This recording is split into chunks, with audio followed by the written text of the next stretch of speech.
Face à la situation morose qui prévaut dans le monde aujourd'hui et qui touche aussi notre pays, la RD Congo, nous, cardinal, archevêques et évêques membres de la Conférence épiscopale nationale du Congo, partageons les tristesses et les inquiétudes qui animent tant d'esprits de gens. En effet, la pandémie de coronavirus nous désempare et nous interroge sur ce que nous devons faire. Nous exhortons le peuple congolais à prendre conscience que le coronavirus est une maladie tout aussi dangereuse comme celle du virus d'Ebola. Il est important que chacun de nous participe à son niveau à la riposte contre cette pandémie. À cet égard, nous félicitons le président de la République, chef de l'État, pour les décisions avisées qu'il a prises en ce moment. Nous saluons également les mesures prises par le gouvernement pour nous engager dans le combat contre ce virus dont la menace pèse gravement aussi sur notre pays. En ce qui concerne l'Église catholique en RD Congo, toute considération faite des mesures spécifiques que chaque évêque peut prendre pour son diocèse ou pour les structures particulières, nous exhortons tous les curés de paroisse, tous les administrateurs et gestionnaires des structures de l'Église, hôpitaux et centres de santé, etc., à mettre en application les mesures de protection collective et individuelle pour éviter toute occasion de transmission de cette maladie les uns aux autres.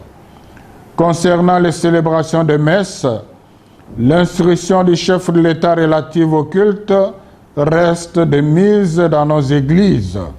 Cependant, les prêtres et les consacrés peuvent célébrer en privé afin de continuer à prier particulièrement pour la fin de cette pandémie. Déclaration de la plateforme des confessions religieuses de la République démocratique du Congo en rapport avec la pandémie de la maladie à coronavirus 19. Nous, chefs de confession religieuse de la République démocratique du Congo, suivons avec beaucoup d'inquiétude et d'attention la progression fulgurante de l'épidémie de la maladie à coronavirus à travers le monde. Nous exprimons nos profondes condoléances et notre solidarité aux familles et personnes endeuillées par cette pandémie et les rassurons de nos prières pour le repos des âmes de leurs disparus.